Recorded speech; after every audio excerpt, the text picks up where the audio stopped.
नमस्कार दोस्तों, स्वागत है आपका हमारे YouTube channel target civil services में। तो दोस्तों आज है 3 जनवरी और मध्य प्रदेश के डेली करंट अफेयर में आज हम पढ़ेंगे 3 जनवरी की करंट अफेयर। तो लेक्चर ध्यान से देखिएगा। और देखिए दोस्तों, अगर आपको जनवरी से लेकर दिसंबर तक मध्य प्रदेश करंट अफेयर 2021 का पीडीएफ चाहिए तो आप हमारे नंबर 9111920612 पर व्हाट्सअप कर सकते हो। और दोस्तों ये आपको मात्र 199 रुपये में मिल जाएगी, ठीक है।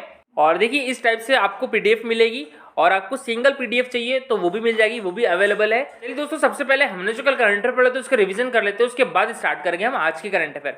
तो कल के करंट अफेयर में पहला क्वेश्चन था हमारा, हाल ही में अडॉप्ट एन आंगनवाड़ी कार्यक्रम किस राज्य में प्रारंभ किया गया है दोस्तों? तो ये हमारे मध्य प्रदेश में प्रारंभ किया गया है, ठीक है। तो इसका आंसर क्या हो जाएगा? ऑप्शन नंबर सी, मध्य प्रदेश। तो हमारे मध्य प्रदेश में दोस्तों अभी हाल ही में अडॉप्ट एन आंगनवाड़ी कार्यक्रम स्टार्ट किया गया है। हाल ही में राष्ट्रीय सब जूनियर एवं कैडेट टेबल टेनिस स्पर्धा का आयोजन हमारे मध्य प्रदेश के किस जिले में किया जा रहा है दोस्तों? तो ये किया जाएगा इंदौर डिस्ट्रिक्ट में। हमारे मध्य प्रदेश की आर्थिक एवं औद्योगिक राजधानी इंदौर में किया जाएगा राष्ट्रीय सब जूनियर एवं कैडेट टेबल टेनिस स्पर्धा का आयोजन। और दोस्तों ये कब से कब तक किया जाएगा? तो 11 जनवरी से लेकर 19 जनवरी तक किया जाएगा। अभय प्रसाद स्टेडियम है, ये हमारे मध्य प्रदेश की राजधानी इंदौर में है और ये एक इंडोर स्टेडियम है दोस्तों, ठीक है। मध्य प्रदेश का सबसे बड़ा इंडोर स्टेडियम कहाँ पर है? तो ये इंदौर में है और ये कौन सा है? अभय प्रसाद स्टेडियम है, ठीक है। होलकर क्रिकेट एसोसिएशन का मुख्यालय भी कहाँ पर है दोस्तों? तो ये हमारे मध्य प्रदेश के इंदौर में है और इसकी स्थापना कब हुई थी? 1941 में हुई थी। किसकी? मध्य प्रदेश होलकर क्रिकेट एसोसिएशन की। और पारसी क्रिकेट क्लब कहाँ पर है दोस्तों? तो ये भी इंदौर में है, ठीक है। और इंदौर में और कौन कौन सी स्टेडियम है दोस्तों? नेहरू स्टेडियम है जो कि क्रिकेट से संबंध रखता है। उषा राजे होलकर स्टेडियम है, ये भी क्रिकेट से संबंध रखता है। स्वर्गीय लक्ष्मण सिंह चौहान तरन पुष्कर स्टेडियम भी इंदौर में है। नेहरू तरन पुष्कर स्टेडियम भी कहाँ पर है? तो ये इंदौर डिस्ट्रिक्ट में है। नेक्स्ट क्वेश्चन दोस्तों हमारा, हाल ही में नीरू सिंह ज्ञानी को मझगांव डॉक लिमिटेड यानी एमडीएल में निदेशक मनोनीत किया गया है। तो दोस्तों आपको बताना है कि इनका संबंध हमारे मध्य प्रदेश के किस डिस्ट्रिक्ट से है, ठीक है।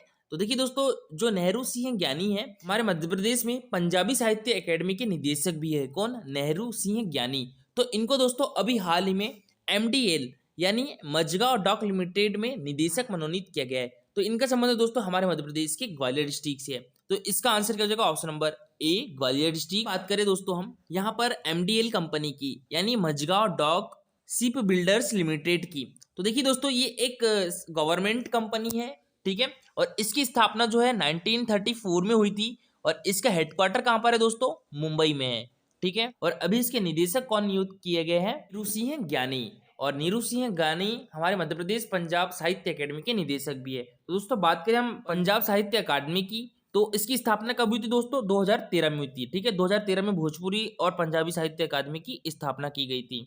केन बेतवा लिंक परियोजना को केंद्रीय मंत्रिमंडल से मंजूरी मिल गई है दोस्तों। यह मध्य प्रदेश और किस राज्य की संयुक्त परियोजना है? तो ये मध्य प्रदेश और उत्तर प्रदेश की। तो इसका आंसर क्या हो गया था? ऑप्शन नंबर सी, ठीक है, उत्तर प्रदेश। बेतवा लिंक परियोजना ये देश की पहली नदी जोड़ो परियोजना है। और केन बेतवा लिंक परियोजना में पानी किस नदी से किस नदी की ओर जाएगा दोस्तों? तो ये केन नदी से बेतवा नदी की ओर जाएगा, ठीक है। और उत्तर प्रदेश और मध्य प्रदेश में जो पानी को लेकर विवाद था केन बेतवा लिंक परियोजना में, तो इस विवाद को सुलझाने के लिए उत्तर प्रदेश और मध्य प्रदेश के बीच एक एमओए कब साइन किया गया था दोस्तों? मेमोरेंडम ऑफ एग्रीमेंट ये 22 मार्च 2021 को साइन किया गया था। और जो केन बेतवा लिंक परियोजना है ये किस राष्ट्रीय उद्यान से होकर जाएगी दोस्तों? तो ये पन्ना राष्ट्रीय उद्यान से होकर जाएगी, ठीक है। और केन बेतवा लिंक परियोजना से हमारे मध्य प्रदेश के कितने जिले लाभान्वित हो गए दोस्तों? तो ये लगभग 10 से ज्यादा जिले लाभान्वित हो गए। और कौन सा क्षेत्र? बुंदेलखंड क्षेत्र लाभान्वित होगा, ठीक है। दोस्तों केन बेतवा लिंक परियोजना में पानी किस नदी से किस नदी में जाएगा? तो केन नदी से बेतवा नदी में जाएगा। तो सबसे पहले हम बात करें केन नदी की, तो दोस्तों इसकी लंबाई कितनी है?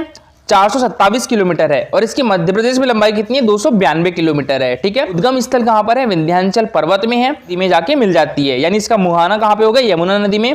और इसकी सहायक नदियां कौन सी है दोस्तों? गुरवे, परवा और सनार है। करें हम यहाँ पे बेतवा नदी की, तो बेतवा नदी की लंबाई कितनी है दोस्तों? 590 किलोमीटर है। इसका उद्गम स्थल कुमारगांव रायसेन में है, ये भी विंध्याचल पर्वत से निकलती है।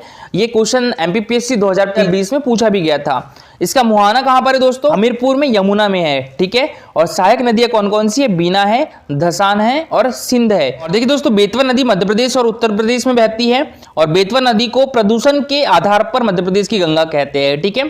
तो प्रदूषण के आधार पर मध्य प्रदेश की गंगा कौन सी नदी कहलाती है? बेतवा नदी कहलाती है। और दोस्तों धार्मिक आधार पर मध्य प्रदेश की गंगा किसे कहते हैं, तो ये नर्मदा नदी को कहते हैं। ठीक है, तो ये याद रखिएगा। मध्य प्रदेश की जीवन रेखा भी कौन सी है, तो ये नर्मदा नदी है। बुंदेलखंड की जीवन रेखा किसे कहते हैं, बेतवा नदी को कहते हैं। और बघेलखंड की जीवन रेखा किसे कहते हैं, सोन नदी को कहते हैं। और मालवा की जीवन रेखा चंबल नदी को कहते हैं। और सिवनी के जीवन रेखा किसे कहते हैं, वेनगंगा नदी को कहते हैं। और देखिए दोस्तों बेतवा नदी पर तो ये माटातीला बांध है। ठीक है, उत्तर प्रदेश और मध्य प्रदेश के बीच में है बेतवा नदी पर, तो ये याद रखिए। बेतवा लिंक परियोजना किस टाइगर रिजर्व से होकर जाएगी दोस्तों, पन्ना टाइगर रिजर्व से। दोस्तों बात करें हम यहाँ पर पन्ना राष्ट्रीय उद्यान की, तो ये किस डिस्ट्रिक्ट में है, पन्ना और छतरपुर डिस्ट्रिक्ट में है दोस्तों। इसकी स्थापना 1981 को हुई थी। इसका क्षेत्रफल कितना है, 543 किलोमीटर स्क्वायर इसका क्षेत्रफल है। और पन्ना टाइगर रिजर्व को प्रोजेक्ट टाइगर रिजर्व में कब शामिल किया गया था, 1995 में। तो दोस्तों ये भी इंपॉर्टेंट है, याद रखिएगा। केन बेतवा लिंक परियोजना किस टाइगर रिजर्व से होकर जाएगी, पन्ना टाइगर रिजर्व से। क्वेश्चन दोस्तों हमारा, वन मंत्री डॉक्टर कुंवर विजय शाह ने मध्य प्रदेश के कितने जिलों में आयुष वन विकसित करने की घोषणा की है दोस्तों, तो ये 9 जिले में। तो इसका आंसर क्या हो जाएगा, ऑप्शन नंबर सी। ठीक है दोस्तों, अभी हमारे मध्य प्रदेश के जो वन मंत्री डॉक्टर कुंवर विजय शाह जी, तो इन्होंने हमारे मध्य प्रदेश के 9 जिलों में आयुष वन विकसित करने की घोषणा की है। 9 जिले कौन कौन से दोस्तों, पन्ना, भोपाल, गुना, ठीक है, खंडवा, बुरहानपुर और बैतूल, अलीराजपुर, शहडोल और अनूपपुर है। ठीक है दोस्तों, तो ये 9 जिले हैं जहां पर हमारे मध्य प्रदेश के वन मंत्री डॉक्टर कुंवर विजय शाह ने आयुष वन विकसित करने की घोषणा की है। तो एक बार फिर से बता दूं, पन्ना, गुना, भोपाल, अलीराजपुर, बुरहानपुर, खंडवा, बैतूल, शहडोल और अनूपपुर। निम्न में से किस जिले का सिंगापुर की तर्ज पर सिटी बायोडायवर्सिटी इंडेक्स बनाया जाएगा दोस्तों, तो ये हमारे मध्य प्रदेश की राजधानी भोपाल और हमारे मध्य प्रदेश की आर्थिक एवं औद्योगिक राजधानी इंदौर दोनों में। तो इसका आंसर क्या हो जाएगा, ऑप्शन नंबर सी। ठीक है दोस्तों, भोपाल और इंदौर जिले का सिंगापुर की तर्ज पर सिटी बायोडायवर्सिटी इंडेक्स बनाया जाएगा। और दोस्तों हमारे मध्य प्रदेश में ऐसा पहली बार हो रहा है जहां पर 2 शहरों का बायोडायवर्सिटी इंडेक्स बनाया जा रहा है। कौन कौन से जिले हैं, भोपाल है और इंदौर है। प्रदेश में कितने नए मेडिकल कॉलेज खोलने के प्रस्ताव को कैबिनेट की बैठक में मंजूरी मिल चुकी है दोस्तों, तो ये 6 मेडिकल कॉलेज को। तो इसका आंसर क्या हो जाएगा, ऑप्शन नंबर बी। और दोस्तों अभी तक हमारे मध्य प्रदेश में कितने मेडिकल कॉलेज है, 14 मेडिकल कॉलेज है। अब हमारे मध्य प्रदेश में कितने मेडिकल कॉलेज हो जाएंगे दोस्तों, तो 20 हो जाएंगे। ठीक है, 14 पहले से है और 6 और इसमें इंक्लूड हो जाएंगे, तो अब हमारे मध्य प्रदेश में 20 मेडिकल कॉलेज हो जाएंगे। तो हम बात करें हमारे मध्य प्रदेश में जो चिकित्सा शिक्षा का प्रारंभ हुआ था वो KH मेडिकल स्कूल इंदौर की स्थापना के साथ 1878 में किया गया था। और उसके बाद प्रथम जो मेडिकल कॉलेज है वो ग्वालियर का राजा मेडिकल कॉलेज 1946 में स्थापित किया था। और ये हमारे देश का कौन सा मेडिकल कॉलेज था दोस्तों, 17वां मेडिकल कॉलेज था। हमारे मध्य प्रदेश का पहला मेडिकल कॉलेज कौन सा था दोस्तों, गजराजा मेडिकल कॉलेज ग्वालियर का था। इसकी स्थापना 1946 में हुई थी। और देखिए इसके बाद जो एम्स है, all India institute of medical sciences, तो इसकी स्थापना कब हुई थी, 2012 में हुई थी। और ये कहाँ पर है दोस्तों, भोपाल में है। ठीक है, ये हमारे मध्य प्रदेश का 7वां मेडिकल कॉलेज था और हॉस्पिटल भी है। 2018 तक हमारे मध्य प्रदेश में 7 मेडिकल कॉलेज हुआ करते थे। फिर उसके बाद 2018 के बाद रतलाम, खंडवा, छिंदवाड़ा, विदिशा, दतिया, शहडोल और शिवपुरी 2018 में इन 7 मेडिकल कॉलेज की स्थापना हुई थी। उसके बाद हमारे मध्य प्रदेश में 14 मेडिकल कॉलेज हो गए थे। और अब 2021 में 6 नए मेडिकल कॉलेज की स्थापना करने की घोषणा की है मंत्रिमंडल के द्वारा। तो अब इसकी संख्या कितनी हो जाएंगी, 20 हो जाएगी। दोस्तों हमारे मध्य प्रदेश में वेटनरी कॉलेजों की संख्या कितनी है, 3 है। कहाँ कहाँ पर है, एक तो जबलपुर में है, एक इंदौर में है और एक रीवा में है। ठीक है, तो हमारे मध्य प्रदेश में वेटनरी कॉलेजों की संख्या कितनी है, 3 है। जबलपुर में है और इंदौर के महू में है और रीवा में है। ठीक है, और आयुर्वेद कॉलेज कितने हैं हमारे मध्य प्रदेश में, 7 है। ग्वालियर, जबलपुर, रीवा, इंदौर, भोपाल और बुरहानपुर और उज्जैन में है। देखिए हमारे मध्य प्रदेश में 3 कैंसर हॉस्पिटल है। ठीक है, कहाँ कहाँ पर, एक तो इंदौर में है, जबलपुर में है और ग्वालियर में है। ठीक है, इंदौर, जबलपुर और ग्वालियर में 3 कैंसर हॉस्पिटल है, जिसमें से एकमात्र जो कैंसर कॉलेज है वो कहाँ पर है, इंदौर में है। दोस्तों अब स्टार्ट करते हैं हम आज की करंट अफेयर। तो आज के करंट अफेयर में पहला क्वेश्चन है हमारा, मध्य प्रदेश उच्च न्यायालय में मध्य प्रदेश उच्च न्यायालय नियम 2008 में संशोधन कर प्रतिदिन कितना समय का न्यायालयीन कार्य बढ़ाया गया है दोस्तों, तो ये 30 मिनट। तो इसका आंसर क्या हो जाएगा, ऑप्शन नंबर बी, 30 मिनट। दोस्तों मध्य प्रदेश का हाईकोर्ट कहां पर है, तो ये है मध्य प्रदेश की संस्कार धानी जबलपुर में। और दोस्तों इसकी स्थापना कब हुई थी, 1956 में हुई थी। ठीक है, और इसके प्रथम मुख्य न्यायाधीश कौन थे, मोहम्मद हिदायतुल्ला थे। और अभी मध्य प्रदेश हाईकोर्ट के मुख्य न्यायाधीश कौन है दोस्तों, तो ये है रवि विजय कुमार मलिमत। और देखिए दोस्तों इसकी 2 खंडपीठें हैं, एक कहां पर है, एक इंदौर में है और एक ग्वालियर में। इनकी स्थापना कब हुई थी दोस्तों? 1968 में हुई थी। तो देखिए, मध्य प्रदेश उच्च न्यायालय में लंबित मामलों के शीघ्र निराकरण और पक्षकारों को त्वरित न्याय दिलाए जाने की दृष्टि से मध्य प्रदेश हाईकोर्ट के द्वारा न्यायालयीन काम के घंटे बढ़ाने की पहल की गई है। और इस उद्देश्य को हासिल करने के लिए मध्य प्रदेश उच्च न्यायालय नियम 2008 में संशोधन का सुझाव दिया गया है। पूर्व में दोस्तों उच्च न्यायालय के काम के घंटे सुबह 10:30 बजे से शाम 4:30 बजे तक थे, जिनमें विश्राम की अवधि कितनी थी? 1:30 बजे से 2:30 बजे तक, यानी 1 घंटे की थी।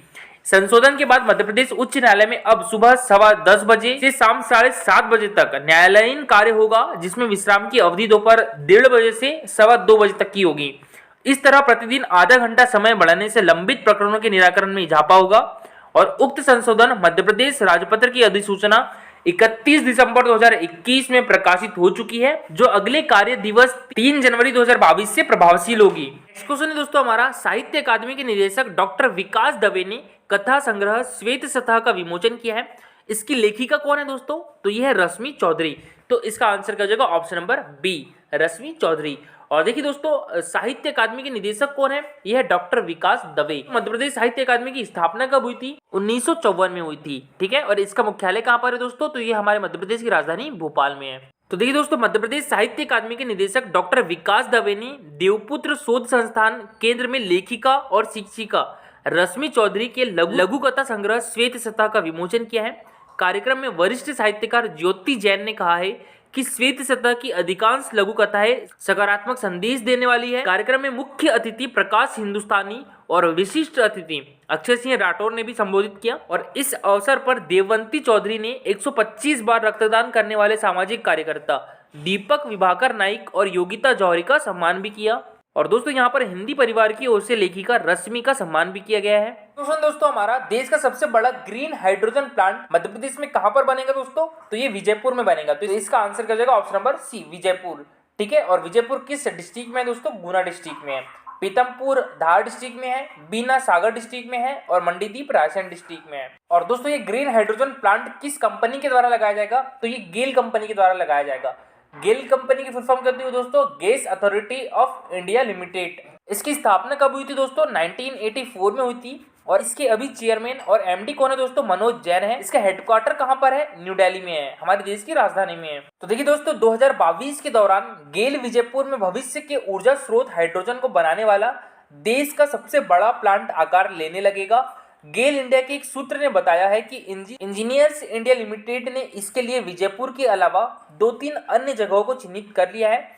इसकी क्षमता कितनी होगी? 10 मेगावाट रहेगी और इसे पूरी तरह सक्रिय होने में 12 से 14 माह का समय लग सकता है। और यह सोलर एनर्जी पर आधारित होगा, यानी पानी से हाइड्रोजन को अलग करने के लिए सौर ऊर्जा का इस्तेमाल होगा।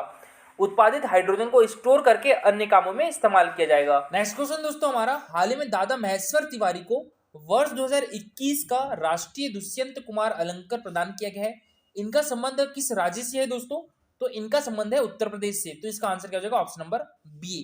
ठीक है दोस्तों, तो उत्तर प्रदेश के दादा महेश्वर तिवारी को वर्ष 2021 का राष्ट्रीय दुष्यंत कुमार अलंकार प्रदान किया गया है। दोस्तों, एक प्रसिद्ध गीतकार है। और दोस्तों, ये अलंकार समारोह कहां पर आयोजित किया गया था? तो ये भोपाल के प्रतिष्ठित दुष्यंत कुमार स्मारक पांडुलिपि संग्रहालय में आयोजित किया गया था। तो देखिए दोस्तों, भोपाल के प्रतिष्ठित दुष्यंत कुमार स्मारक पांडुलिपि संग्रहालय के सभागार में मुरादाबाद निवासी देश के प्रसिद्ध नवगीतकार व यश भारती से सम्मानित महेश्वर तिवारी को वर्ष 2021 का राष्ट्रीय दुष्यंत कुमार अलंकार प्रदान किया गया है। तो दुष्यंत कुमार स्मारक पांडुलिपि संग्रहालय के 25वें स्थापना दिवस पर आयोजित राष्ट्रीय अलंकार समारोह प्रमाण 2021 कार्यक्रम की अध्यक्षता वरिष्ठ साहित्यकार एवं टैगोर विश्वविद्यालय के कुलाधिपति डॉक्टर संतोष चौबे ने की थी तथा मुख्य अतिथि के रूप में वरिष्ठ साहित्यकार एवं पूर्व मुख्य सचिव मध्य प्रदेश के मनोज श्रीवास्तव उपस्थित रहे। दोस्तों, मनोज श्रीवास्तव मध्य प्रदेश के कौन से मुख्य सचिव थे? तो तीसरे नंबर के मुख्य सचिव थे। मध्य प्रदेश के पहले मुख्य सचिव कौन थे? एच.एस. कामत थे। और अभी हमारे मध्य प्रदेश के मुख्य सचिव कौन है? तो ये इकबाल सिंह बैस है। और इकबाल सिंह बैस कौन से नंबर के मुख्य सचिव है दोस्तों? तो ये 33वें नंबर के मुख्य सचिव है। ठीक है, और देखिए, नवगीतकार महेश्वर तिवारी को दुष्यंत अलंकार के साथ ही भोपाल के वरिष्ठ गीतकार यतीन्द्र नाथ राय को सुदीर्घ साधना सम्मान और छत्तीसगढ़ के पीसी लाल यादव को तिलक भाषा सम्मान से अलंकृत किया गया है। ठीक है दोस्तों, तो उत्तर प्रदेश के नवगीतकार महेश्वर तिवारी को दुष्यंत अलंकार के साथ दुष्यंत अलंकार सम्मान और भोपाल के वरिष्ठ गीतकार यतीन्द्रनाथ राय को सुदीर्घ साधना सम्मान और छत्तीसगढ़ के पीसी लाल यादव को आंचलिक भाषा सम्मान से अलंकृत किया गया है। दोस्तों कल का हमारा क्वेश्चन था, मध्य प्रदेश में मैग्नीज उत्पादित करने वाला निम्नलिखित में से कौन सा क्षेत्र है दोस्तों? तो यह है छिंदवाड़ा जिला। तो इसका आंसर क्या हो जाएगा? ऑप्शन नंबर सी, ठीक है, छिंदवाड़ा डिस्ट्रिक्ट। और दोस्तों मध्य प्रदेश का बालाघाट डिस्ट्रिक्ट और छिंदवाड़ा डिस्ट्रिक्ट मुख्य खनिज उत्पादक जिले हैं। दोस्तों आज का जो सबसे अच्छा आंसर किया है वो बंटी ने किया है और प्रीति ने किया है। दोनों ने बहुत अच्छा आंसर किया। तो देखिए इनके द्वारा बताया गया कि मैग्नीज उत्पादन में छिंदवाड़ा जिला शामिल है। इसके अलावा बालाघाट, झाबुआ, जबलपुर जिले में भी मैग्नीज का उत्पादन होता है। एशिया महाद्वीप की सबसे बड़ी मैग्नीज खदान बालाघाट जिले के भरवेली में स्थित है और सर्वप्रथम मैग्नीज का उत्खनन वर्ष 1880 से 1890 में कटनी, गोसलपुर, जबलपुर के सिरोहा में प्रारंभ हुआ था। और मैग्नीज उत्पादन में हमारे मध्य प्रदेश का देश में प्रथम स्थान है, जबकि भंडारण में उड़ीसा और कर्नाटक के बाद तीसरा स्थान है। दोस्तों मैग्नीज धारवाड़ क्रम की चट्टानों में भी ऑक्साइड के रूप में पाया जाता है, ठीक है। तो याद रखिए कौन सी क्रम की चट्टानों में पाया जाता है मैग्नीज? धारवाड़ क्रम की चट्टानों में। और मैग्नीज के प्रमुख एस कौन कौन से हैं? ये बहुत बार एग्जाम में पूछा गया था। तो ये एल्यूमीन और ब्रोनाइट है, ठीक है, ये याद रखिएगा। देश के कुल भंडारण का 50% मैग्नीज हमारे मध्य प्रदेश में पाया जाता है। और आज के लिए आपका क्वेश्चन है, मध्य प्रदेश का राजकीय नृत्य कौन सा है? माच, मटकी, फूलपति या जावरा? देखिए दोस्तों ये है हमारा Telegram channel target civil services. तो इस पर डेली 20 क्वेश्चन का क्विज होता है, जिसमें 15 क्वेश्चन जो रहते हैं मध्य प्रदेश जीके से रहते हैं, जो कि प्रीवियस ईयर एग्जाम में पूछे जा चुके हैं और एग्जाम पर्सपेक्टिव भी इंपॉर्टेंट है। 5 क्वेश्चन दोस्तों Madhya Pradesh daily current affair से रिलेटेड होते हैं। इस टाइप से दोस्तों इसका रिजल्ट निकलता है। और अभी तक हमने 128 क्विज कर चुके हैं, ठीक है। उसके पहले भी हमने बहुत से क्विज किए। तो दोस्तों जिसने एक भी क्विज अटेम्प्ट नहीं किया है तो सारे क्विज वो अटेम्प्ट कर सकता है। कल जो हमारा 128वां क्विज हुआ था, इसमें जो फर्स्ट रैंक आई है वो वंदना की आई है, सेकंड रैंक शुभम की आई है और जो थर्ड रैंक है वो सैनवाल की आई है। दोस्तों आप भी इस क्विज में पार्टिसिपेट कर सकते हो। टेलीग्राम चैनल की लिंक आपको हमारे वीडियो के डिस्क्रिप्शन बॉक्स में मिल जाएगी। दोस्तों आज के लिए इतना ही। Thank you for watching this video.